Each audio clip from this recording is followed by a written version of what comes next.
Good afternoon, students. Welcome all of you. Myself, Jadin Seth. You know that very well કે last lecture સુધીમાં આપણે આર્થિક સુધારાઓ બધા પૂરા કરેલા હતા. આર્થિક સુધારાઓ એટલે કે જે 1991 માં ભારત સરકાર દ્વારા 1991 ની અંદર ભારત સરકાર દ્વારા જે કંઈ પણ ચેન્જીસ કરવામાં આવ્યા એને આપણે શું કહીએ છીએ? આર્થિક સુધારા. હવે આ આર્થિક સુધારા કેટલા અંશે સફળ થયા, કેટલા અંશે નિષ્ફળ ગયા, ક્યાં સફળતા મળી, ક્યાં નિષ્ફળતા મળી, આ બધું આપણે ચર્ચા કરી ગયા છે. જેમાં ઉદારીકરણની ડિટેલ આપણે જોઈ, વૈશ્વિકીકરણની ડિટેલ આપણે જોઈ અને ખાનગીકરણની ડિટેલ આપણે જોઈ. 5 માર્ક્સના ટોટલ ઇક્વેશન આપણે જોઈ ગયા છે, right? Mind it my word, 5 માર્ક્સના ટોટલ ઇક્વેશન આપણે થઈ ગયા છે. હવે આપણે શું જોવાનું છે? તો સેક્શન બી 3 ગુણના પ્રશ્નો. શું જોવાનું છે? સેક્શન ડી 3 ગુણના પ્રશ્નો.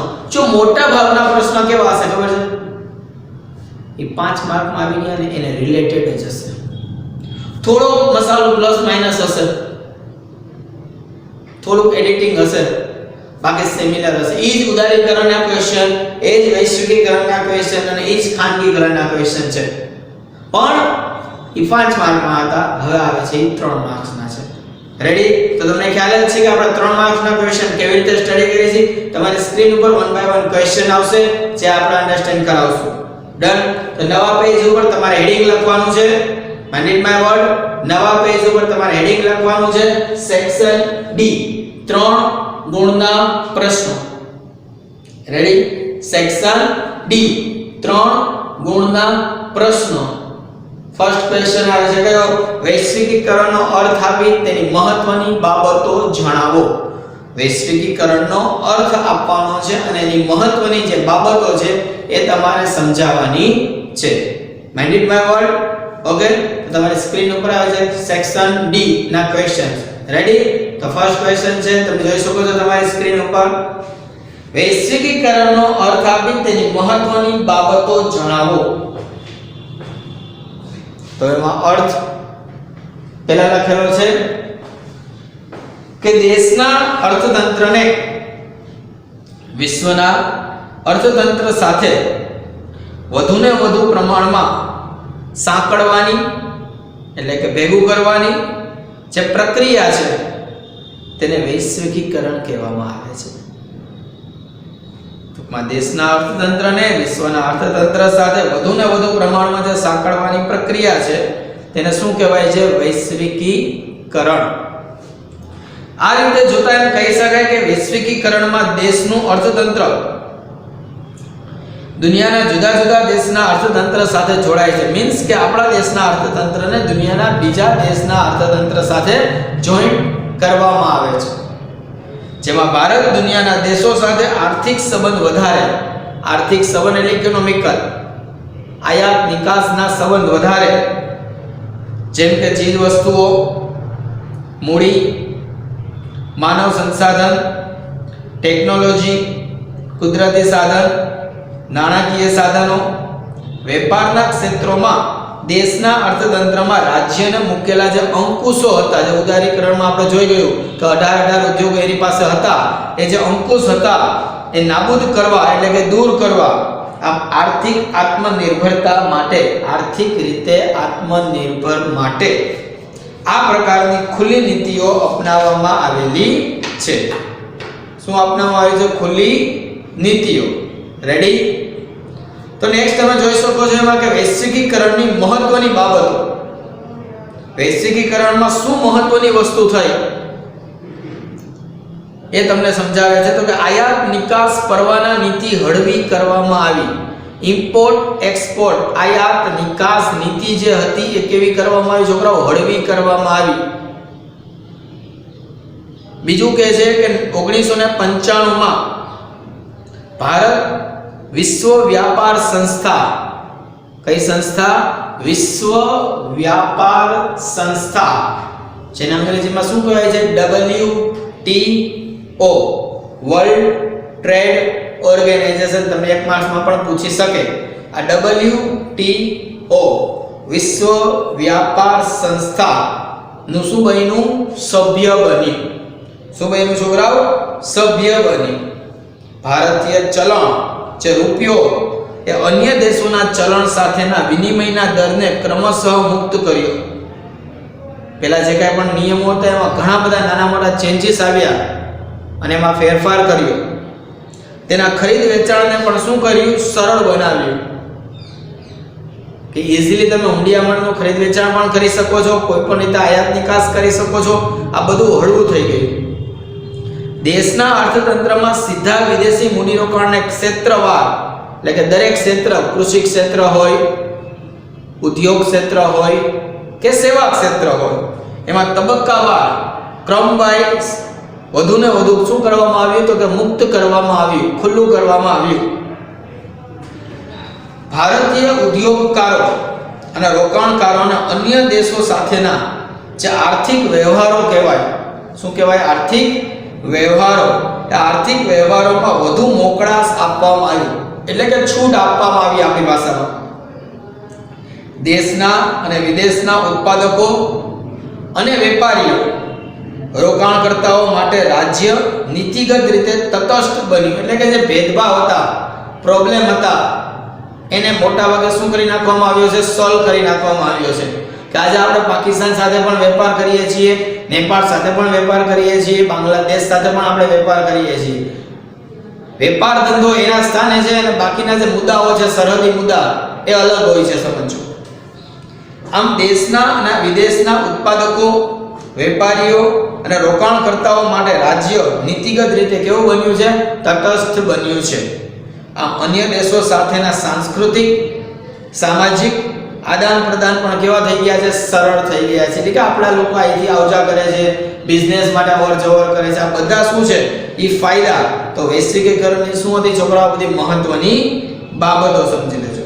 શું કહેવાય? વૈશ્વિકીકરણની છોકરાઓ મહત્વની બાબતો. હવે જો 3 માર્ક્સના ક્વેશ્ચનમાં પૂછાય તો તમે અર્થ લખો, જેનો 1 માર્ક્સ હોય, અને મહત્વની બાબતના જે પોઈન્ટ્સ છે એના 2 માર્ક્સ હોય. આ 2 માર્ક્સમાં ખાલી મહત્વની બાબત તમને પૂછી શકે. 2 માર્ક્સમાં તમને સેપરેટલી મહત્વની બાબત પણ પૂછી શકે. રેડી? તો ફર્સ્ટ ક્વેશ્ચન આપણે કમ્પ્લીટ કર્યો. સેકન્ડ ક્વેશ્ચન તરફ આગળ વધીએ છીએ. સો સેકન્ડ ક્વેશ્ચન તમારી સ્ક્રીન ઉપર આવે છે. પ્રત્યક્ષ વિદેશી મૂડીરોકાણનો અર્થ આપી તેનું સ્વરૂપ સમજાવો. પ્રત્યક્ષ વિદેશી મૂડીરોકાણ, ફોરેન ડાયરેક્ટ ઇન્વેસ્ટમેન્ટ. જ્યારે વિદેશી વ્યક્તિ, સંસ્થા કે કંપનીઓ દેશના અર્થતંત્રમાં વસ્તુ કે સેવાના ઉત્પાદન કે વેચાણના ક્ષેત્રમાં સીધું જ મૂડીરોકાણ કરે, એટલે કે ડાયરેક્ટ ઇન્વેસ્ટમેન્ટ કરે, તો તેને પ્રત્યક્ષ વિદેશી મૂડીરોકાણ કહેવાય છે. કે વિદેશના વ્યક્તિઓ ડિરેક્ટલી છે કે શું કરે છોકરાઓ? ઇન્વેસ્ટમેન્ટ કરે, રોકાણ કરે, તો એને પ્રત્યક્ષ વિદેશી મૂડીરોકાણ તરીકે આપણે અહીં ઓળખીએ છીએ. હવે મજો સાથે લખ્યું છે પ્રત્યક્ષ વિદેશી મૂડીરોકાણનું સ્વરૂપ કેવું હોય. તો ભારતમાં વિદેશી વ્યક્તિઓ કે નાણાં સંસ્થાઓ દ્વારા સીધું મૂડીરોકાણ કરવામાં આવે છે, એટલે કે ડાયરેક્ટ ઇન્વેસ્ટમેન્ટ, મૂડીરોકાણ કરવામાં આવે છે. તેને પ્રત્યક્ષ વિદેશી મૂડીરોકાણ તરીકે ઓળખવામાં આવે છે. જે નીચે પ્રમાણે છે. પહેલું, તે સંસ્થાગત રોકાણના સ્વરૂપમાં હોય છે. સંસ્થાગત એટલે પોતાની સંસ્થાની સ્થાપના કરે તો સંસ્થાગત લેવલે પણ ઇન્વેસ્ટમેન્ટ હોય છે. બીજું, તે યંત્રો, કાચો માલ સામાન કે સંપત્તિના સ્વરૂપમાં હોય છે. કે વિદેશથી ડાયરેક્ટ યંત્ર આવે, વિદેશથી ડાયરેક્ટ રો મટીરીયલ, કાચો માલ સામાન આવે, તો આ રીતે પણ એનું રોકાણ છે તે જોવા મળે છે. ત્યાર પછી છે ત્રીજું. કયો આવે છે? ત્રીજો પોઈન્ટ, તે દેશમાં નવી ટેકનોલોજીના સ્વરૂપે પણ આવે. ઘણી બધી વખત કેવું હોય છે કે અમુક ટેકનોલોજી આપણી છે તે જૂની હોય, નવી ટેકનોલોજીની રિક્વાયરમેન્ટ હોય, ને એ ટેકનોલોજી જે તે દેશે ઇન્વેન્ટ કરેલી હોય, એને શોધ કરેલી હોય, તો ડાયરેક્ટ ટેકનોલોજી આપણા દેશમાં છે તે લઈ આવી છે એના થ્રુ. તો આવું પણ છે તે બની શકે. ચોથું છે તે સીધા મૂડીરોકાણના સ્વરૂપમાં પણ હોઈ શકે, ડાયરેક્ટ પોતાની જ કંપની નાખે, પોતાનું જ હબ ઓપન કરે, આવું પણ બની શકે. તે કાર્ય સંસ્કૃતિ ઊભી કરે, અમુક કામ કરવાની સંસ્કૃતિ. જો આપણે જે રીતે કામ કરતા હોય, ઇન્ડિયન મેથડથી કામ કરતા હોય, વિદેશી મેથડમાં લાખ ગાડામાં ફેર પડે છોકરાઓ, ઘણો ખરો ફેર પડે છે છોકરાઓ. તો આજે ડિફરન્સ ઊભો થયો, આજે તફાવત ઊભો થયો છે છોકરાઓ. એમાં ક્યાંક ક્યાંક કાર્ય સંસ્કૃતિ પણ જોવા મળે છે, કામ કરવાની મેથડ, ટેકનિક. પહેલા આપણે 5-8 કલાક માંડ કામ કરતા, એમએનસીસ કંપનીઓ 24 કલાક કામ કરતી હોય, તો એ કાર્ય સંસ્કૃતિ આપણા દેશમાં પણ ચાલુ થઈ ગઈ. આમ ભારતમાં તબક્કાવાર વિવિધ આર્થિક ક્ષેત્રોમાં સ્વતંત્રપણે તથા ભારતના રોકાણકારો સાથે મળીને વિદેશી રોકાણકારોએ શું કર્યું તો કે સીધું વિદેશી મૂડીરોકાણ વધારેલું છે. અને ભારતના વિદેશી મૂડીરોકાણની અનામતમાં પણ શું થયો? વધારો. તો છોકરાઓ તમે સમજી શકો છો કે જ્યારે ફોરેન ડાયરેક્ટ ઇન્વેસ્ટમેન્ટ કરે તો એ ઘણા બધા પ્રકારે કરે, અને વિદેશી જ્યારે મૂડીરોકાણ થાય તો ખાલી પૈસાનું ઇન્વેસ્ટમેન્ટ ન થાય, એની કાર્ય સંસ્કૃતિનું પણ ઇન્વેસ્ટમેન્ટ થાય. સમજો, એના વિચારોનું ઇન્વેસ્ટમેન્ટ થાય, એની કામ કરવાની મેથડ અલગ હોય. ઘણા લોકો છોકરા તમે જોયા કે જે ઓનલાઈન વર્ક કરે છે, સમજી લેજો, વિદેશી કંપની સાથે છોકરા એ લોકોને સેટરડે સન્ડે ઓફ જ રજા છે, સોમથી શુક્ર જ કામ કરવાનું. તમે જો એમસીએક્સ ના બધું કામ થાય તો સોમથી શુક્ર જ, શનિ રવિ રજા જ હોય. કાં તો વિદેશમાં સિસ્ટમ છે શનિ રવિ 2 દિનની રજા, વીક ઓફ. તો અહીંયા ભલે કામ કરતો હોય, કંપની વિદેશી હોય, તો નિયમ તો એ જ લાગુ પડે કે શનિ રવિ રજા એટલે રજા. પછી એવું નહીં કે ઇન્ડિયામાં શનિવાર રજા ન હોય તો ના ચાલુ રાખો, ના રજા એટલે રજા. કાં તો અહીંયા કંપની ઓફ છે એટલે. તો આ બધા બેનિફિટ છે તે જોવા મળે. તો 2 ક્વેશ્ચન આપણે જોયા. ત્રીજો ક્વેશ્ચન છોકરાઓ તમારી સ્ક્રીન ઉપર છે, તમે જોઈ શકો છો. થર્ડ ક્વેશ્ચન આવે કે ભારતમાં વિદેશ વ્યાપાર નીતિ સામેના પડકાર. આજે આપણે વેપાર નીતિ તો સમજ્યા, પણ એ વેપાર નીતિ સામે ઘણા બધા પ્રોબ્લેમ હોય, જેને આપણે શું કહી શકીએ છીએ? પડકાર કહી શકીએ છીએ. તો ક્વેશ્ચન છે, તમે જોવો છો કે ભારતની વિદેશ વ્યાપાર નીતિ હંમેશા કાયમ નીચે મુજબના પડકારોનો સામનો છે તે કરતી આવી છે. એને રેપિડલી વારંવાર કંઈક ને કંઈક તમે જો તો પ્રોબ્લેમ તો નડતા જ હોય છે. જેમાં પહેલું છે આંતરરાષ્ટ્રીય સ્પર્ધા સામે ઘરેલુ ઉદ્યોગોને રક્ષણ આપવા માટે આયાતો પર અંકુશ રાખવાની જરૂરિયાત છે. કારણ કે તમે વિદેશમાંથી બધી વસ્તુ જો મંગાવ્યા રાખશો, વિદેશમાંથી જ જો તમે બધી વસ્તુ છે તે મંગાવ્યા રાખશો, તો ભારતમાં બનતી વસ્તુઓનું મહત્વ ઘટી જાય, તો અહીંયા ઘણા બધા પ્રકારના પ્રોબ્લેમ આવવાની સંભાવના છે. ઘરેલુ ઉદ્યોગોમાં ઉત્પાદન વધારવા તથા આયાત અવેજીકરણ માટે ટેકનોલોજી, યંત્રો, એના પૂરક યંત્રો તથા સંસાધનોની જે આયાતો છે એનું પ્રમાણ નક્કી કરવું કે બને એટલી આયાત ઓછી કરો, જરૂરી વસ્તુનું જ આયાત કરો અને એ વસ્તુ બનાવો તમે તમારા દેશમાં. આમ આયાત થતી વસ્તુ જેવી વસ્તુઓનું ઉત્પાદન દેશમાં કરવામાં આવે. તો 2 મુદ્દા છે, રાઈટ ડાઉન કરી લ્યો આટલું.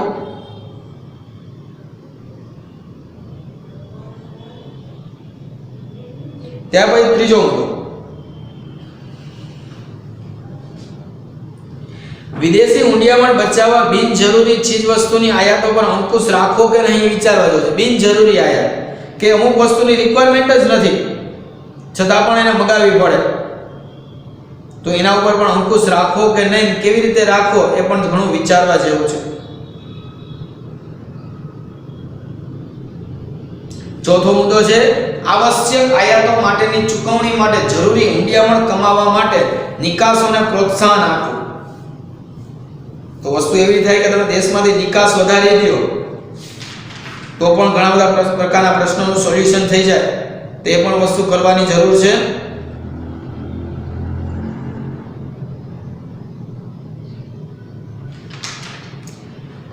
પાંચમું છે ઘણી બધી ભારતીય વસ્તુઓ ગુણવત્તાના પ્રશ્ને આંતરરાષ્ટ્રીય વ્યાપારમાં શું છે તો કે ટકી શકતી નથી. આમ વિદેશ નીતિ માટે આ પ્રશ્નોનો ઉકેલ શું હતો? પડકારજનક કે આપણી વસ્તુ કેમ વિદેશની કમ્પેરિઝનમાં ટકી શકતી નથી, એમાં કઈ ખામી છે ને શું કામ નથી ટકતી તો આપણે એનું સોલ્યુશન કેમ કરશું? આ બધા પણ વિચારો છે તે કરેલા. વિદેશ વ્યાપાર નીતિના ઘડતરમાં રોજગારીના વ્યાપક અને આધાર સમા નાના અને ગૃહ ઉદ્યોગોના ઉત્પાદન તથા વિકાસને પ્રોત્સાહન આપવાનું. બધી એમએનસી કંપની આવે, બધી એમએનસી મલ્ટીનેશનલ કંપની જેને આપણે કહીએ છીએ એ આવે તો નાના ઉદ્યોગોને થોડો ઘણો તો ઇફેક્ટ થાય છે. તો હવે નાના ઉદ્યોગોનું કરવું શું? એને બંધ તો નથી કરી દેવાતા, કારણ કે નાના ઉદ્યોગો મોટા ભાગે કેવા હોય છે? શ્રમ પ્રધાન ઉત્પાદન પદ્ધતિ વાળા હોય છે. શ્રમ પ્રધાન ઉત્પાદન પદ્ધતિ વાળા હોય તો જેને બંધ કરીએ તો બેરોજગારી વધે. તો આ પણ મુદ્દો સમજવા જેવો છે. સાતમો મુદ્દો છે આંતરરાષ્ટ્રીય વેપારમાં વિદેશી મૂંડિયામણની જરૂરિયાત ઊભી થાય છે. તેથી શું? તો કે આંતરરાષ્ટ્રીય વેપારની જે સમસ્યાઓ છે એ આંતરિક વેપારની સમસ્યાઓ કરતા કેવી હોય છે? જુદી હોય છે. જે પ્રોબ્લેમ છે વાત સાચી, પણ એ પ્રોબ્લેમ બીજા કરતા કેવા હોય છે? જુદા. જુદા એટલે કે અલગ હોઈ શકે છે. રેડી? તો આટલું રાઈટ ડાઉન કરી લ્યો ઝડપથી.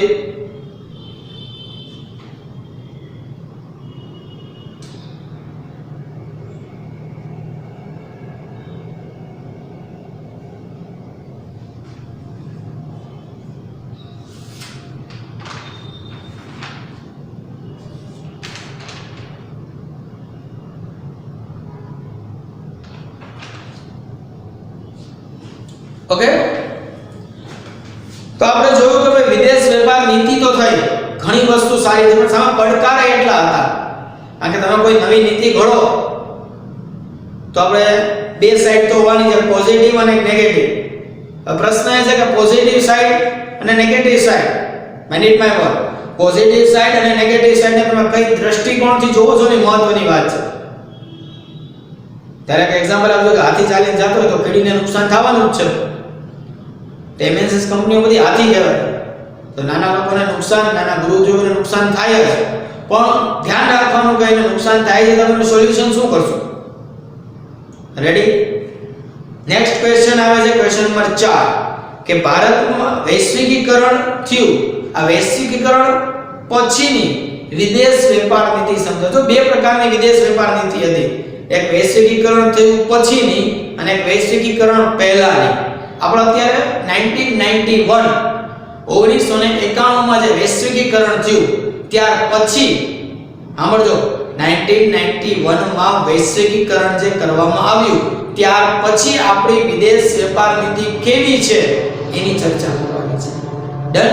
તો જો તમારી સ્ક્રીન ઉપર ક્વેશ્ચન આવે છે, ક્વેશ્ચન નંબર 4, વૈશ્વિકીકરણ પછીની વિદેશ વેપાર નીતિ સમજાવો.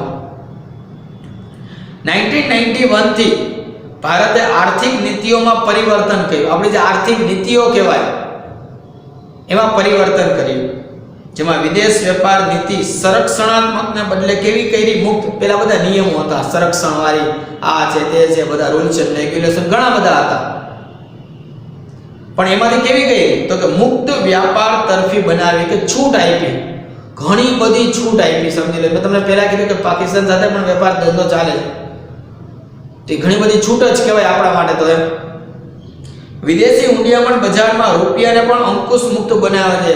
રૂપિયો પરિવર્તનશીલ થયો. રોજોરોજ તમે જોવો છો કે ડોલર સામે રૂપિયાનો ભાવ ડેઈલી પ્લસ માઇનસ થાય, માટે એને મુક્ત કર્યું. વિદેશી ઊંડિયામણ બજારમાં રૂપિયાને અંકુશ મુક્ત બનાવાયો અને આયાત નિકાસ પરવાના હળવા કર્યા. માત્ર ક્રૂડ ઓઇલ, ખાદ્ય તેલ, રસાયણ જેવી થોડી આયાતો જ અંકુશ રખાણા. કે ભાઈ આ બધી વસ્તુ છે એ આપણા માટે જીવન જરૂરી છે અને આપણા દેશમાં બહુ ઓછી છે અને આપણે વિદેશ ઉપર આધાર રાખવો જ પડે એમ છે, તો એના ઉપર થોડાક અંકુશ રાખીએ. સીધા વિદેશી મૂડીરોકાણની છૂટ આપી અને ખાનગીકરણને કારણે વિદેશી કંપનીઓ હવે દેશમાં જ વસ્તુઓનું ઉત્પાદન વેચાણ કરી શકે છે. પ્રાઇવેટ વિદેશી કંપની પણ ભારતમાં પોતાનું યુનિટ સ્થાપી શકે છે. ભારતમાં પોતાનું શું સ્થાપી શકે છે છોકરાઓ? યુનિટ સ્થાપી શકે છે અને અહીંયા ઉત્પાદન કરી શકે છે, જેથી કરીને શું ફાયદો થાય તમે વિચારો? યસ, કે આપણા જ લોકોને રોજગારી મળે. આપણા જ લોકોને શું મળે છે છોકરાઓ? રોજગારી મળે છે, જે બેનિફિટ છે. આમ ઉત્પાદન અને વેચાણ કરી શકે છે. ભારતને પણ વૈશ્વિકીકરણના લાભ મળતા બીજા દેશોમાં શું થઈ છે? નિકાસ. આપણે ઘણી બધી પ્રોડક્ટ છે કે જે આપણે બીજા દેશમાં શું કરી શકીએ છીએ છોકરાઓ? નિકાસ કરી શકીએ છીએ અને વેચાય પણ છે. આપણા દેશની ઘણી બધી વસ્તુઓ એવી છે કે જે વિદેશમાં વેચાય છે. આમ 1991 પછીની વિદેશ વેપાર નીતિ 1991 પછીની જે વિદેશ વેપાર નીતિ છે એ આંતરરાષ્ટ્રીય વેપારમાં ભારતનો હિસ્સો વધે તે રીતે ઘડવામાં આવી કે આપણું ઇન્વોલ્વમેન્ટ વધે અને આપણો હિસ્સો પણ વધે. આવી રીતના એને પ્લસ કરવામાં આવી. આમ 1995 માં જ્યારે વિશ્વ વ્યાપાર સંગઠન શું થાય? WTO વર્લ્ડ ટ્રેડ ઓર્ગેનાઇઝેશન સંગઠનનું ભારત શું બન્યું? સભ્ય બન્યું. શું બન્યું? ભારત સભ્ય બન્યું અને તેના માર્ગદર્શન મુજબ કાયદાઓ બદલવામાં આવી. એને જેમ કીધું એમ આપણે આપણી ઘણી નીતિઓમાં શું કર્યું છે છોકરાઓ? ચેન્જ કર્યો છે. રેડી છોકરાઓ? તો આટલું ઝડપથી રાઇટ ડાઉન કરી લ્યો.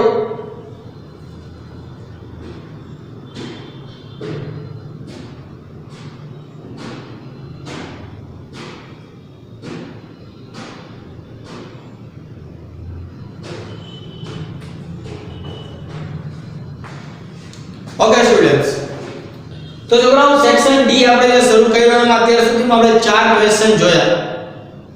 સેક્શન ડી આપણે જે સ્ટાર્ટ કર્યું એમાં આજના લેક્ચરમાં આપણે કેટલા ક્વેશ્ચન જોયા? 4 ક્વેશ્ચન. તો છોકરાઓ આ 4 ક્વેશ્ચન તમારી બુકની અંદર રાઇટ ડાઉન કરવાના રહેશે. ડન. તો આજનો લેક્ચર આપણે કમ્પ્લીટ કરીએ. નેક્સ્ટ લેક્ચરમાં આપણે આગળ વધીશું. Thank you.